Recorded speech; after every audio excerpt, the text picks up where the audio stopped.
Good afternoon, everyone. Merry Christmas. Happy Hanukkah. It is great. It's a great day here in the great state of Florida. It's great seeing all of you.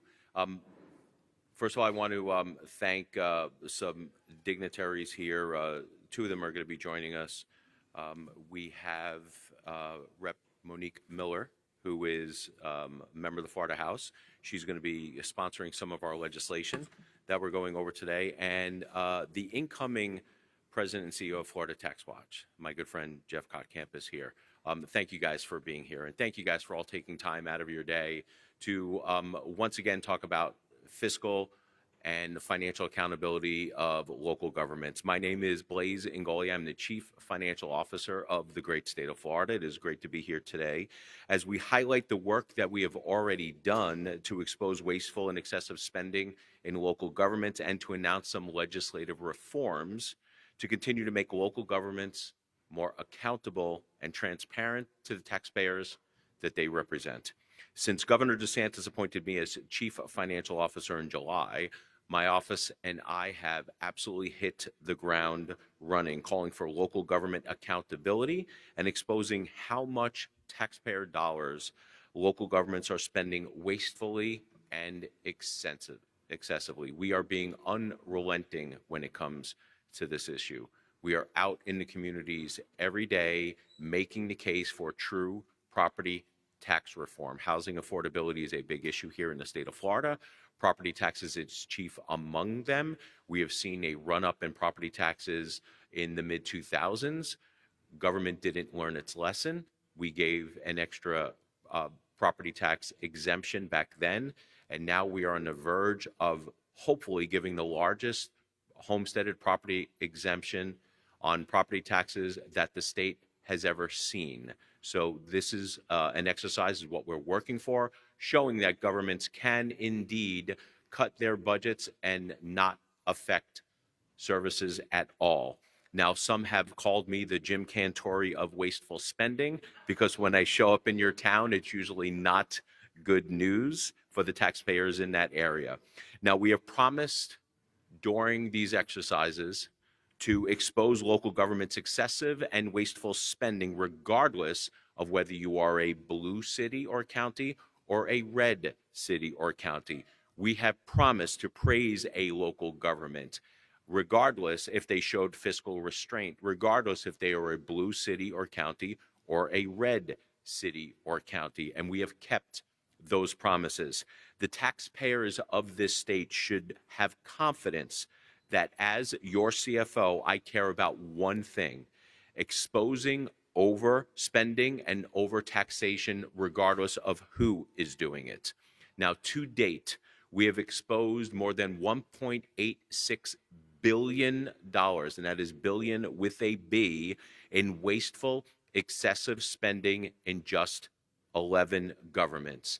Now, that wasteful spending of $1.86 billion is not a cumulative total.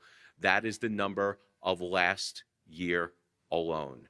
Local governments have been taking in a record amount of revenues. 5 years ago, 6 years ago, the state was taking in about $32 billion worth of property tax revenue. They are now taking in $56 billion worth of property tax property tax revenue. The coffers of local government have been expanding, and they're continuing to expand, and they will continue to expand until somebody stops them. And that's why constitutional reform is much needed. Now, going back to those 11 local governments, remember, that is not a cumulative total. That is just a total for last year. That is the amount of money those 11 governments took in and overtaxed and overspent in just 1 year. $190 million just in Orange County alone, a blue county. $112 million in Manatee County, a deep red county. $302 million in Miami-Dade County, now a red county. $22 million in the city of Orlando, showing some fiscal restraint, a blue city. The $344 million just recently, the last one in Palm Beach County, being the largest amount of excessive wasteful spending that we have found, and that is a blue county. Now, regardless of party makeup of any of those cities or counties, all 11 of them have one thing in common: excuses. Since day one, we predicted that local governments were going to do everything that they can and use every tool in their toolbox to defend their wasting of your tax dollars, specifically your property tax dollars. We predicted they were going to enlist their leftist editors to write Sunday editorials defending their bloat. Check. We said that they were going to lie to taxpayers in order for you to think that they would have to cut fire and police in order to give property tax relief. Check. That happened.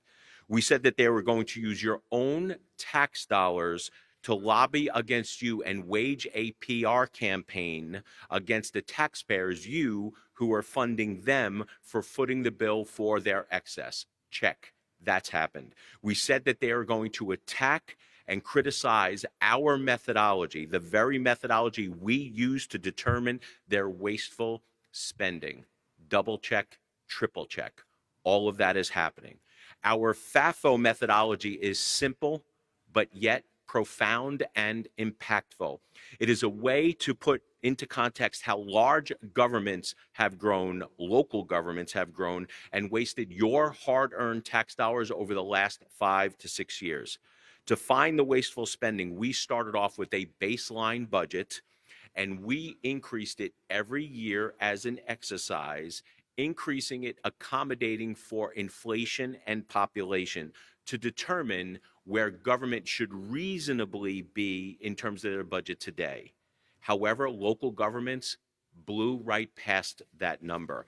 And those are some of the eye-popping numbers that you see and the announcements that you're seeing on social media. That's where you're getting the $344 million in Palm Beach County, the $190 million in Orange County, the $199 million in Jacksonville. Almost every local government that we have reviewed, and we have reviewed a lot of local governments. Just because we haven't done press events and announced those numbers, trust me, we have reviewed a lot of these local governments. Almost every local government has shown zero fiscal restraint.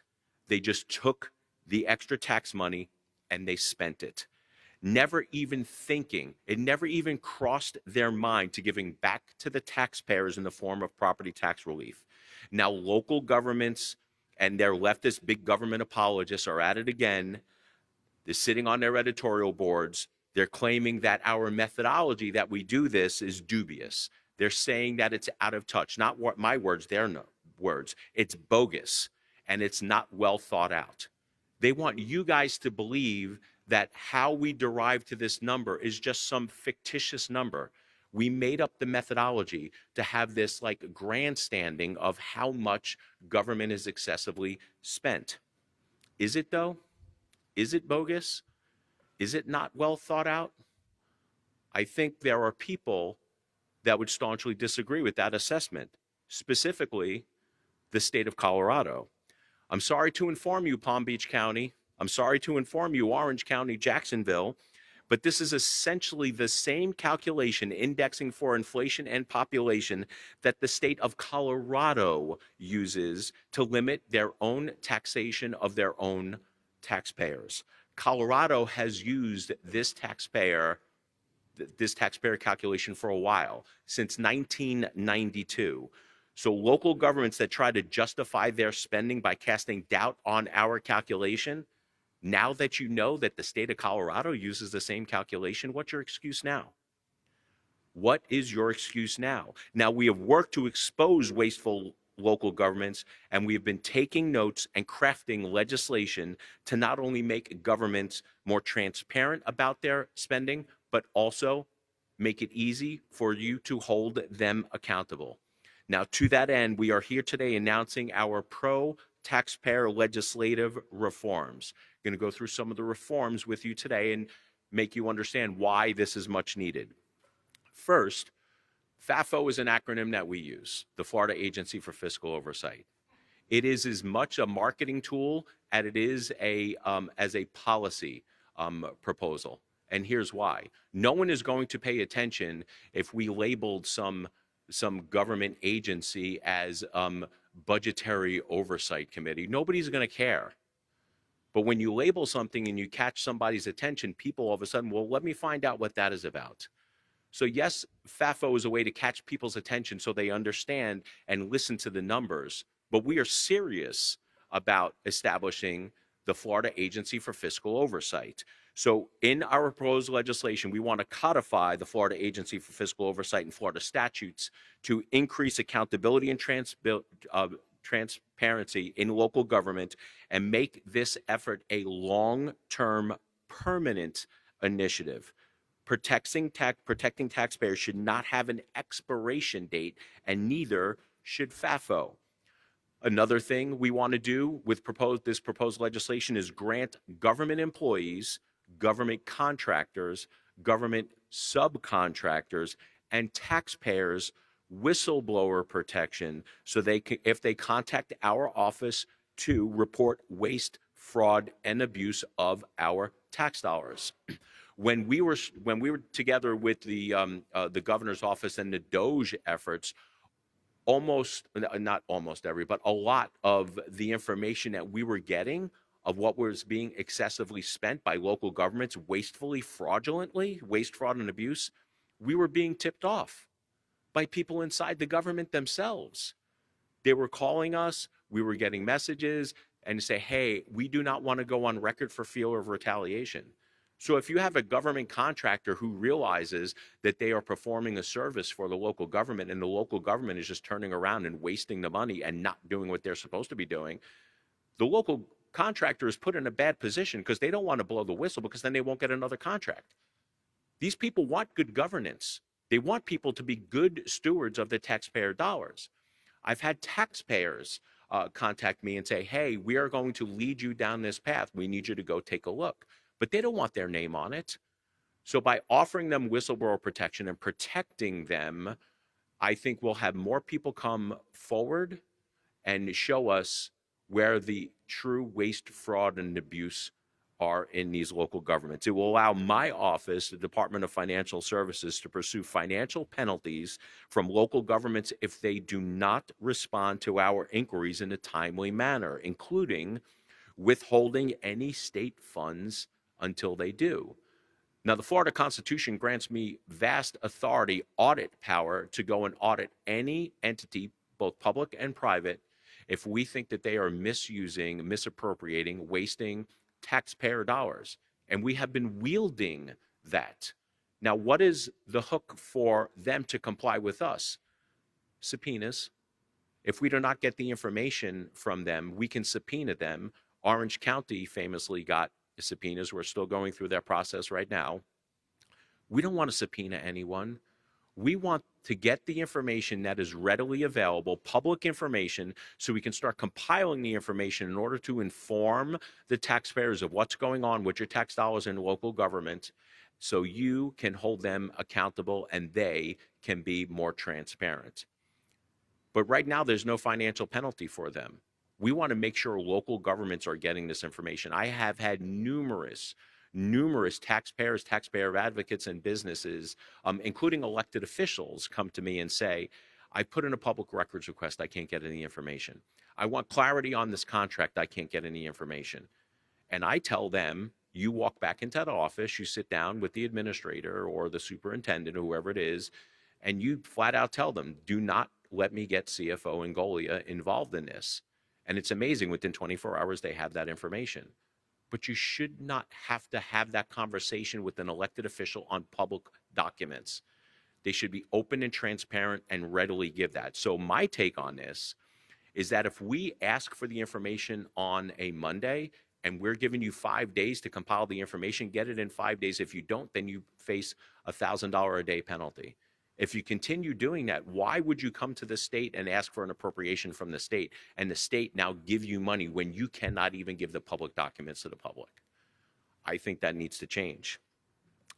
The proposed legislation will require local governments to upload all of their government contracts into the state's fax system, which lists all of the contracts. You can go on, anyone can go on and view them, or something similar that is searchable and indexed. I cannot tell you how many times I've had, again, taxpayers and businesses come to me and say that they're trying to find contracts of money that they spent on. They put in public records requests, but they can't get it. The local governments will slow roll them. We think everything should be online, similar to what the state is doing. Be more open, be more transparent. We require each local government to submit an annual financial efficiency report to ensure uniform reporting across local governments of important financial information, such as cash on hand. How much cash does a local government have in their investments accounts, whether it is encumbered or non-encumbered? We know what the P&Ls are because that's the revenues, the tax coming in, and their budgets, the costs going out. We want to know how much cash you actually have on hand also. I want to know how much money are flowing to nonprofits by local governments. I want it delineated. I want it spelled out. I want to know exactly who you guys are funding because there may be duplication and triplication of efforts. We want to know salary information. You can go on a state's website and figure out what somebody at state government makes. You could just pull it up. Can you do that with local government? Some, but it's not uniform across the state. Why should someone in Okeechobee County be held differently than somebody in Miami-Dade County? If you're a resident, you're a taxpayer, you should have access, equal access to any and all of that information. And additionally, even though this is already within my jurisdiction, I would like it spelled out in this proposed legislation, that the proposal would codify the ability of Florida's CFO, whether it is me or somebody else in the future, to recommend to the governor and to the cabinet the removal of any elected official who is found to have committed financial abuse, malfeasance, or misfeasance. When I took office, I made a promise to the taxpayers. I promised that I would be an unrelenting advocate for you. Through these legislative proposals, that's exactly what I am doing. I have said it at every stop on our local government accountability tour. FAFO is going to be a key part of my tenure as CFO. This issue of high property taxes is not going away. I am not going away. Government grows when people stop watching. Government grows when bureaucrats stop caring about the people that they serve. I will never stop watching. I will never stop caring. Government grows, quite frankly, when career politicians and bureaucrats forget that it's not their money, it's our money. I'm here to remind them that I, as your CFO, I am always going to have the taxpayers' back. Governments are raising record amounts of revenue, wasting your money while crying poor, but yet trying to raise your taxes year after year. It is a vicious cycle. The taxpayers are caught in the middle of it, and the taxpayers have had enough. I look forward to working with the governor and the legislature during this upcoming legislative session to get this across the finish line. I'm not going away. I literally wake up every day and have conversations. My office is probably like, oh, it's the CFO calling again. I talk to them almost every day and think of ways that we can be aggressive in this role as CFO and be an advocate for the taxpayer. I will tell you, and it's not a talking point, this is actual truth. We need people in government who are aggressive on the side of taxpayer, not on the side of government. We have too many people who start off with good intentions running for office, but then they quickly become part of the problem. We want to be part of the solution, a taxpayer solution. Thank you guys for coming here today. And at this point, I would like to call up Jeff Camp, who is the incoming president and CEO of Florida TaxWatch. Give him a big round of applause, please.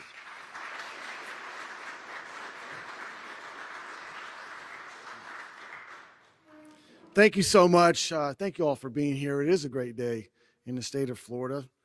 And as Blaise said, I'm Jeff Camp, the incoming president and CEO of Florida TaxWatch. I also had the privilege of being the 17th lieutenant governor in this great state. If you don't know, TaxWatch for 4.5 decades has been the leading government watchdog and public policy think tank in the state of Florida. We're nonpartisan. We're a scientific research institute, and we base what we do on data, facts, not opinion.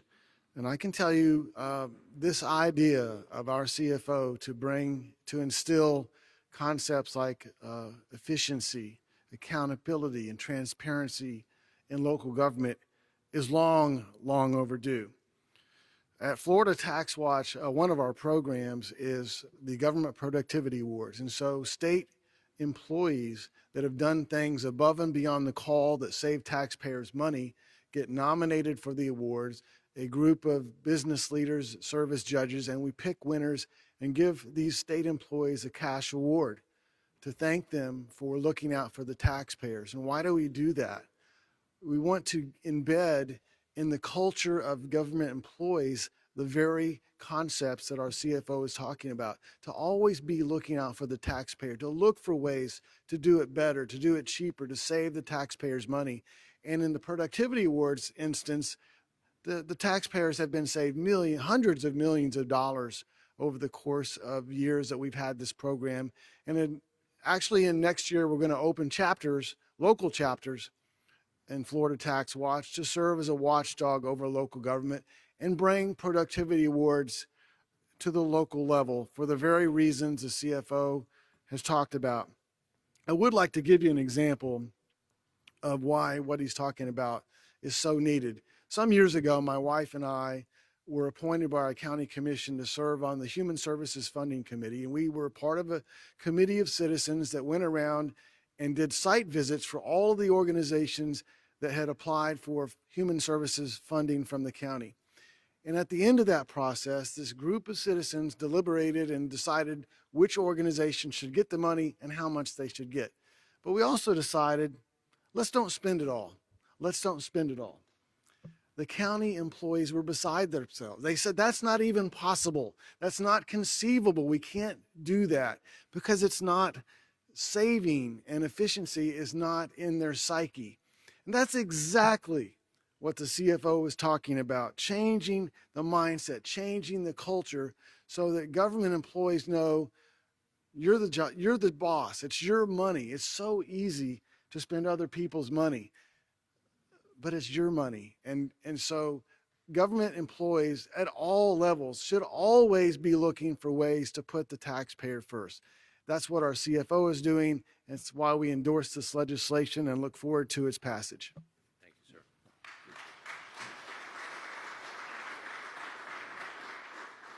sir. Jeff Kottkamp brings up a very good point about government efficiency and workers who work in government. Look, I know that there are I personally know that there are a lot of good people who work in government who really, truly care. But over the years, we've had this culture of if you get budgeted it, you should spend it because you're not going to get it next year. You know what? Don't spend it. What's the worst thing that is going to happen? Government is going to become smaller and more accountable. So it's a culture issue. And another thing is that really frustrates me as being as a small business owner is that government is never going to run like a business. We can at least try. It's like, oh, it'll never run by business. Don't worry about it so we can waste and have as much waste, fraud, and abuse as possible. No, the taxpayers deserve and demand better. We should always be looking at P&Ls and balance sheets just like a business is doing and never, ever lose sight of the fact that on the other side of that is a taxpayer funding this. So the more we can put taxpayers first, as Governor Kottkamp said, the better we're going to be off as a state. At this time, I'd like to call up Representative Monique Miller, who is a sponsor of some of our legislation in the Florida House. Representative.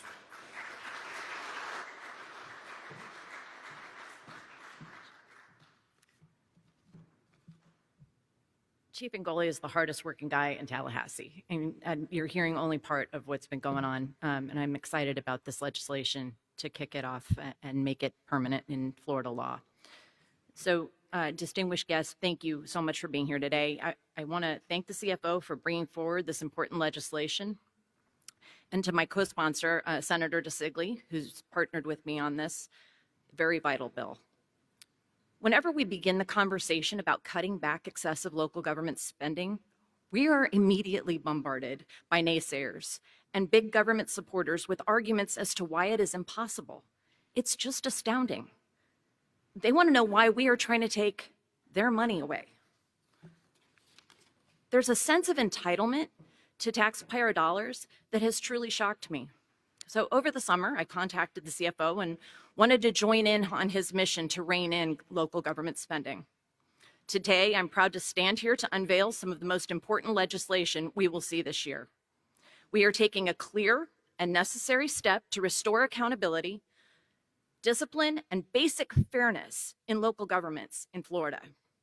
Over the last 5 years, we have seen property taxes increase by nearly 50%. And this at a time when Florida's families are being asked to tighten their belts. To be direct, tax dollars have become a drug for local governments. And like any addiction, as long as the supply is unlimited, that behavior will not change. Through the CFO's audits, we have seen waste, fraud, and abuse from cities and counties across the state. And the only way to regain control of the situation is to cut off the supply. Worse still, local governments often brag about cutting millage rates to make it sound like they're financially responsible. But they don't mention that their citizens' taxes are still increasing by double-digit percentages. This is a problem statewide, both in rural and urban communities. When a local government can simply turn up the dial and feed its spending habits with little scrutiny and almost no personal consequences for the decision makers, taxpayers lose every single time. Florida's local governments are completely unmoored from their foundational responsibilities. This legislation will help redirect them back to their core mission. This bill codifies the Florida Agency for Fiscal Oversight within the Department of Financial Services, which is FAFO, as you know, and I love it so much I got the shirt. Its job is straightforward: identify unnecessary spending, audit local governments that seek to raise taxes, and educate officials on ethical fiscal management. Most importantly, it gives the state real enforcement tools. If a local government refuses to cooperate with audits and withholds information, the state can enforce penalties and withhold certain state funds until compliance is restored. This is not punitive. This is accountability. And the next time local government authorizes a referendum to raise taxes or increase millage rates, it triggers an audit. That audit examines spending, contracts, and financial practices. If officials refuse to cooperate, fines may be imposed. Continued noncompliance leads to something far more effective: the withholding of state funds until transparency is restored. This bill also maintains whistleblower protections and mandates an annual financial ethics training for local government employees and officials, and it expands public access to spending and contract data. Sunlight is not optional. Transparency is not negotiable. Now, let me be clear about what this bill does not do. It does not micromanage local budgets. It does not punish compliance. Responsible local governments, those that spend wisely, disclose fully, and respect taxpayers, will see no disruption at all. But those that treat taxpayers like an ATM, those that hide spending behind complexity, and those that assume the state will subsidize their reckless spending through our appropriations, well, folks, those days are over. This legislation puts taxpayers first. It restores the idea that government exists to serve the public and not merely to sustain itself and grow even larger. And it makes clear that access to state funds is a privilege earned through transparency, discipline, and respect for the people who pay the bills. I was sent to Tallahassee to represent the taxpayer, and I am proud to team up with CFO Ingoglia on this bill to do exactly that. Thank you.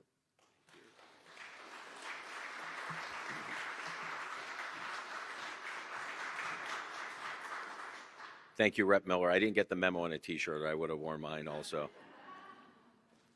I will tell you, I met Rep. Miller a number of years ago, probably about 8 years ago. Let's not count, she says. But what I saw in her years ago was sort of like looking in the mirror, another fiscal watchdog, a bulldog for the taxpayers. So that's why we went directly to her to file this legislation. I knew that you would do a good job, and you are 100% right. Local governments are addicted to spending, and they can turn on the spigot themselves in terms of increasing their own budgets just by jacking up valuations or increasing millage rates. Government is not going to right-size itself. Government will never voluntarily reduce their own budgets unless they have to. And that's why we're here. And let me talk about this legislation. When we started going through these FAFO audits, I had predicted what local governments were going to say, that the methodology is wrong, they needed all this money, all of that other stuff. I'm going to predict what local governments are going to say about this. They're going to say it's an unfunded mandate. Local control, which is code word for we don't want anyone watching what we're doing. We want to be able to go and rake the taxpayers over the coals without any oversight or consequences. They're going to, again, try to make every excuse not to be accountable and transparent with this piece of legislation as they tried to make the case of not wanting to be fiscally responsible with your tax dollars. It's going to fall on deaf ears. I hope that the legislature is able to pass this because I think this is much needed reforms. And Rep. Miller is right. The people who are doing a good job, who are being open and transparent and making the case to the constituents, they're not going to see an issue with this whatsoever. But we crafted this legislation to make it as easy as possible for local governments to transmit the information to us and be able for the taxpayers to view it very easily without additional work on them. This should be in the normal course of their work. Government should not say that Tallahassee or I or Rep. Miller is forcing them to do anything with transparency and accountability. They should already be doing it themselves. And the fact of the matter is that if they have been more fiscally responsible with their money, if they did not see the cash cow coming in from the rise in property values and the corresponding windfall of property taxes coming in before, if they didn't give the money back before, they're not going to give it now. If you go to your local government, you can't get information on contracts, or you can't get information on salaries, or if you cannot get a real credible answer out of your elected officials of why your property taxes went up yet again, then yeah, somebody in Tallahassee should do something about it. Just because you are a local government does not give you carte blanche to do whatever you want to taxpayers. You know, the big code word for a local government is local control, like I said before. Let's walk through how a city becomes a city. They come to the legislature and they say, hey, this geographic area, we want to incorporate it as a city. We want to have a mayor, we're going to have a city council, and we want to govern ourselves. So it's up to the legislature to say yes or no. A lot of times when those requests come in, we say, yes, you can govern yourselves. But in the process of governing yourselves, if you rake over the taxpayers of the state and abuse the privilege of being an elected official, you're going to hear from somebody, and that somebody is me, because I will not stand for it. So local governments can talk about local control all they want. It's the taxpayers who should be controlling the government, not the other way around.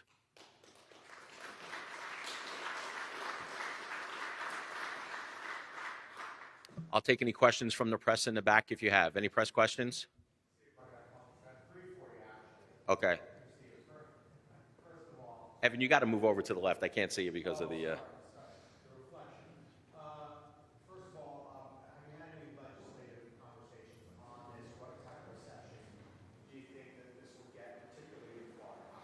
So we've had conversations with the governor on this legislation. The governor was set to be here today, but he had a conflict. So, but he loves the legislation. He loves the idea of holding people more accountable. We went through every part with him. I have had personal conversations with both the Senate President, the Chief of Staff, and the Speaker of the House about this proposed legislation.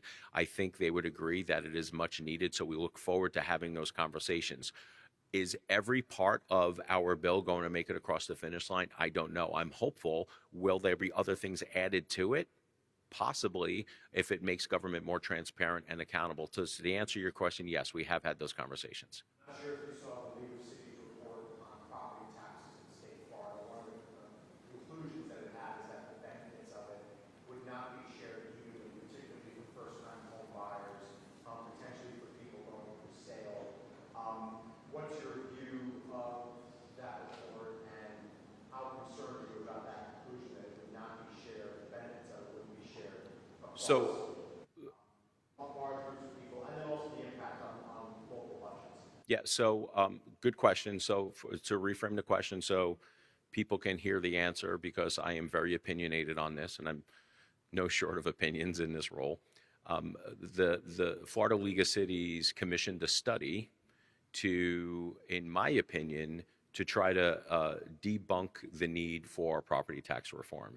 And why do I say that? We saw the same thing come out in the mid-2000s. We had the Florida League of Cities, we had the Association of Counties put out talking points, put out reports saying that they can't cut their budgets. So the first thing that I would say is the recognition that, like I said, they are using your tax dollars against you.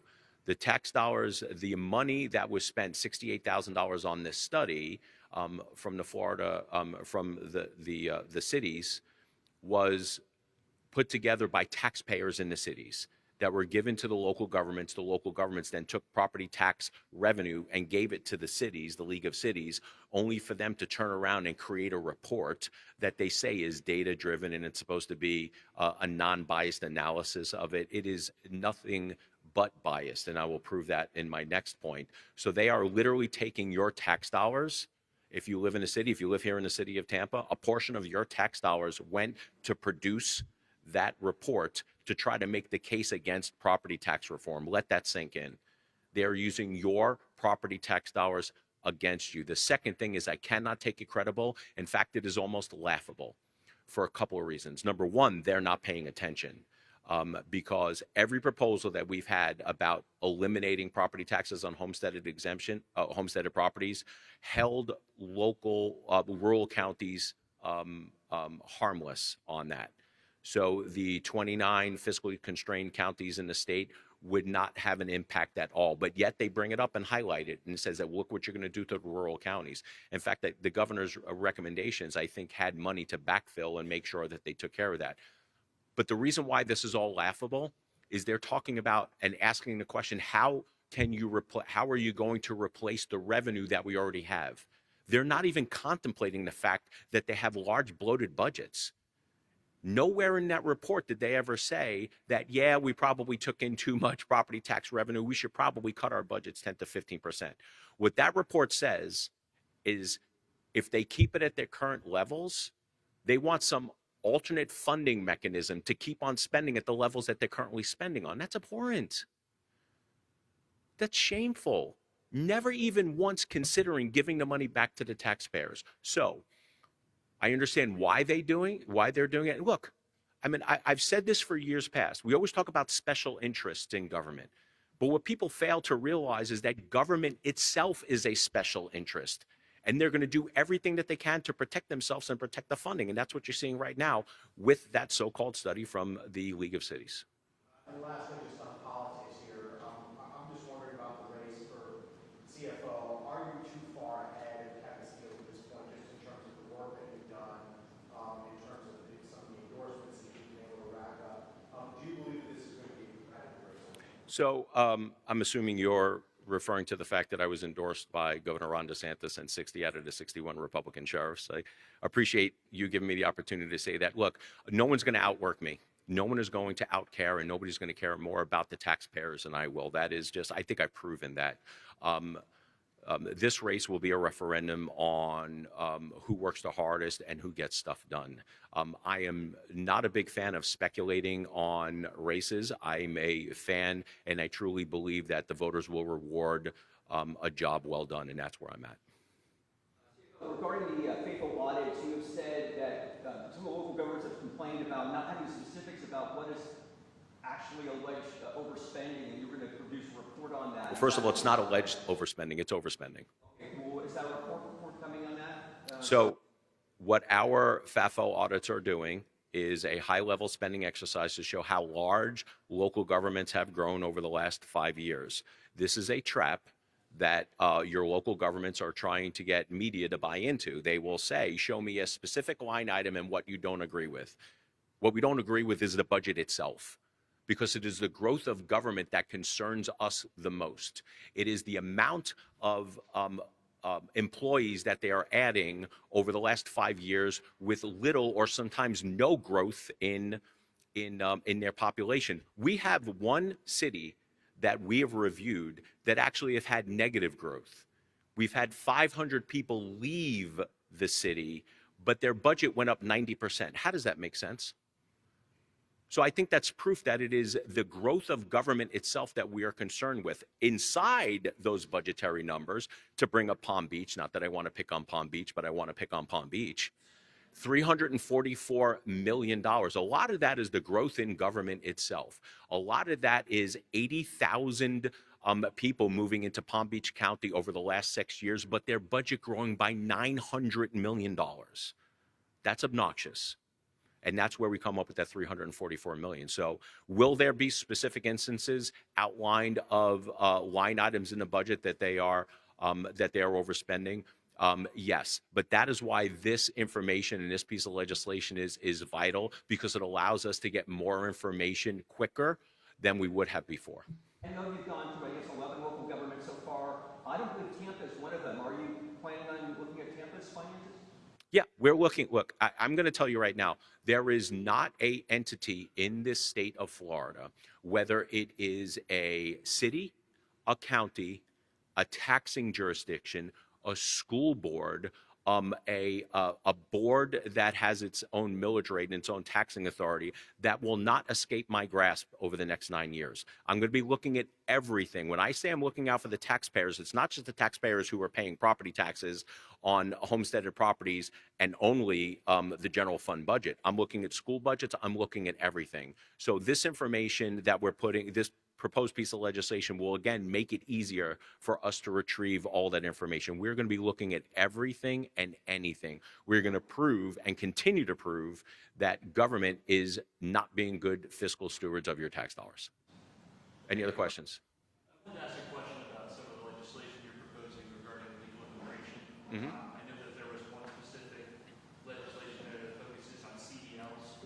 Yep. And it looked like it focuses more on language than legal immigration. I mean, could that not be a safety concern for those who are taking this course that are here legally, but maybe, understand another language better?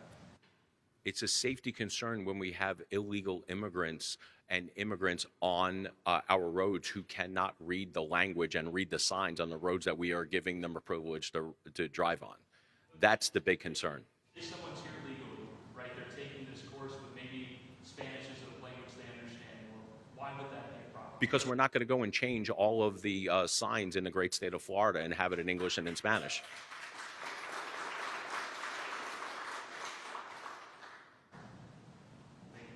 You're welcome. Any other questions from the press? Guys, I appreciate you guys. God bless the great state of Florida. Guys, have a Merry Christmas, Happy Hanukkah, Happy Holidays. I appreciate everything that you guys do. Thank you, guys.